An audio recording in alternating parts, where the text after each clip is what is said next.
दोस्तों, अगर आप वीडियो को अच्छी तरीके से देखना चाहते हैं तो मोबाइल को हॉरिजॉन्टल मोड पर रखकर देखिएगा। हेलो फ्रेंड्स, तो आज हम यहाँ पर फर्स्ट चैप्टर है वो देखने वाले हैं एनसीईआरटी का, जो कि है भोजन यह कहाँ से आता है।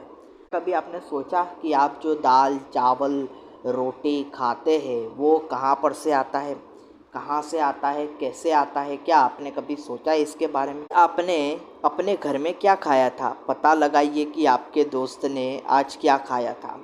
क्या आपने कल और आज एक ही प्रकार का आहार लिया था? क्या यह सत्य है कि अलग अलग समय में हम भिन्न भिन्न प्रकार का आहार लेते हैं? तो बात तो सही है। तो ज़रा अपने घर में जाइए और चेक कीजिए कि आपने अपने घर में क्या खाया था। क्या खाया था मित्रों? पता लगाइए कि आपके दोस्त ने आज क्या खाया था। तो आपके दोस्त ने क्या खाया था उसको कॉल कीजिए और कॉल करके पता लगाइए कि उसने क्या खाया था। पहला तो मेरी ही बात कर लूँ तो मेरे घर में तो भाई दाल रोटी बनी थी, तो मैंने तो दाल रोटी खाई थी। मेरे दोस्त को जब मैंने कॉल किया तो वो बोल रहा था आज तो हमारे यहाँ बैंगन का भरता बना था और रोटी बनी थी। भाई लाजवाब खाना खाता है वो तो। क्या आपका दोस्त भी ऐसा है जो लाजवाब खाना खाता है? क्या आपने कल और आज एक ही प्रकार का आहार लिया था? हाँ भाई, हमारे घर पे तो हर रोज़ दाल चावल बनता ही है, तो हम तो खाते ही हैं। क्या यह सत्य है कि अलग अलग समय में हम भिन्न भिन्न प्रकार का आहार लेते हैं? हाँ, अलग अलग समय में लेते भाई। सुबह दाल चावल होता है तो फिर शाम को कुछ अलग होता है। शाम को रोटी सब्जी होती है, रोटी सब्जी खाते हैं। कभी कभी मिठाई भी खाने को मिल जाती है, कभी कभी खाने को मिलती है, समझ सकते हो आप। अब यहाँ पर 1.1 के अंदर हमें दिया गया है विभिन्न खाद्य पदार्थ। अब विभिन्न खाद्य पदार्थ को हम स्टडी करेंगे। इसमें एक एक्टिविटी दी है, वो एक्टिविटी पढ़ते हैं क्योंकि हम तो लाइन बाय लाइन सब कुछ पढ़ने वाले हैं और सब कुछ करने वाले हैं, क्योंकि हमें तो डीप में स्टडी करनी है। और डीप में स्टडी करने के लिए सबसे इम्पोर्टेंट क्या होता है? Line by line study. तो लाइन बाय लाइन करते हैं। विद्यार्थी यहाँ पर 1 बाय 1 लाइन को ध्यान से देखेंगे अपनी टेक्स्ट बुक के अंदर, और मैं यहाँ पर एक्सप्लेन करूँगा।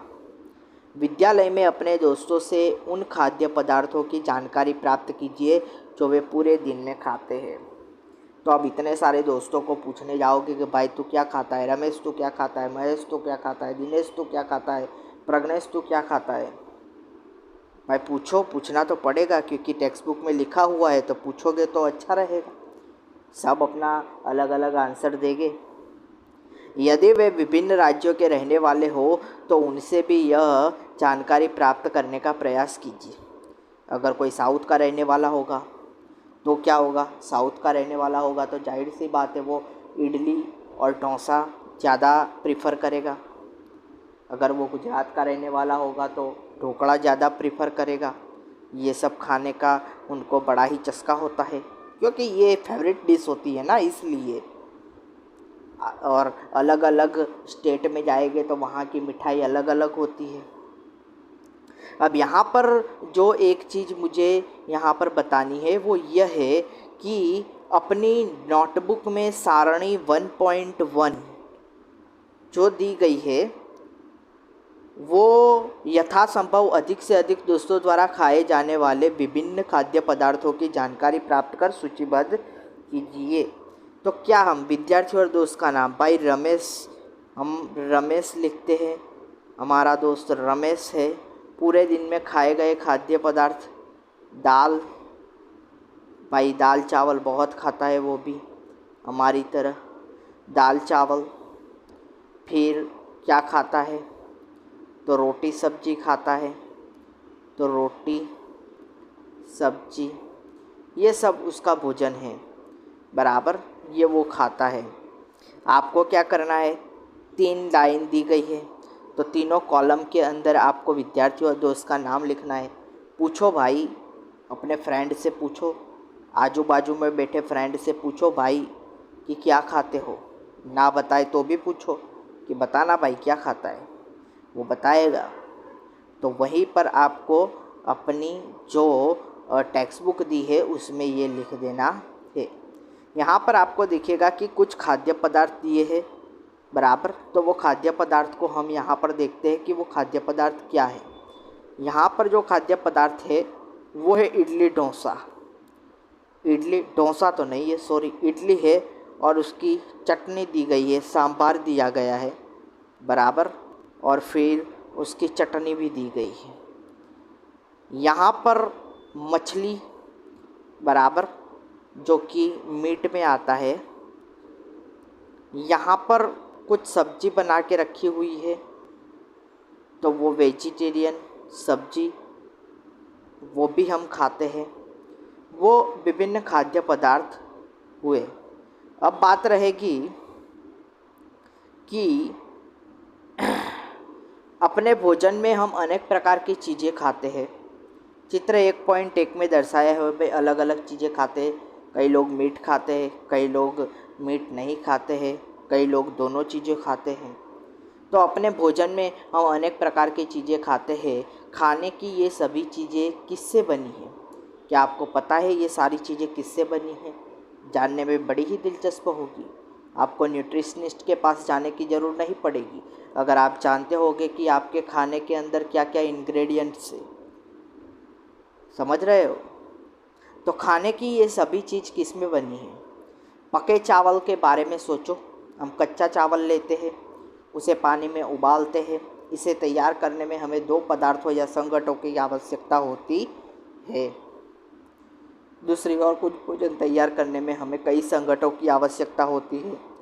भाई पक्के चावल के बारे में आपको पता ही होगा।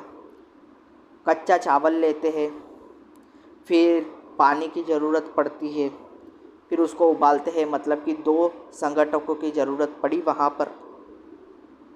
अब कई भोजन के लिए तो बहुत सारे संघटक की आवश्यकता होती है।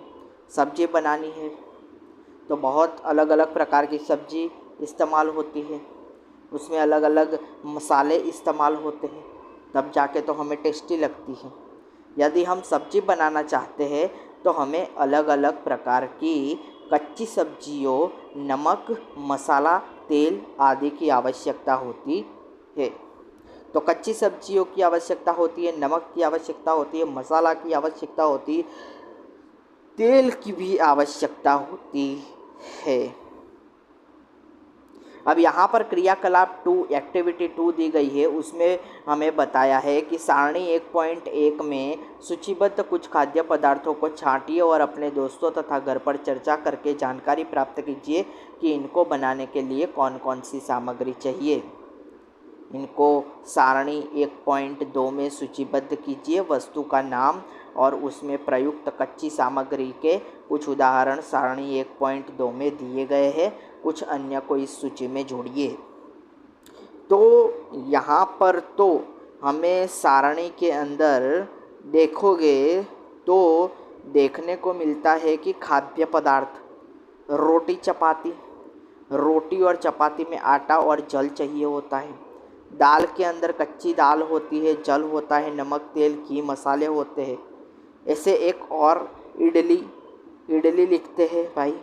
इडली सी बातें क्यों करती है शर्मा के, इडली सी बातें। तो यहाँ पर वो गाना भी है। इडली नहीं है, वो पिडली है। तो इडली को हम यहाँ पर लिखेंगे तो हमें क्या देखने को मिलता है? इडली के अंदर आएंगे, क्या आएगा? चावल, फिर खीरा, चावल का इडली का जो खीरा होता है वो इस्तेमाल होता है, पानी इस्तेमाल होता है। तो इस तरीके से इडली की कच्ची सामग्री में हम ये इस्तेमाल कर सकते हैं। अब यहाँ पर हम देखते हैं कि हमने क्या देखा। कक्षा में चर्चा कीजिए कि हम विभिन्न व्यंजनों में कुछ संघटक समान रूप से प्रयुक्त करते हैं। अच्छा, ये संघटक कहाँ से आते हैं?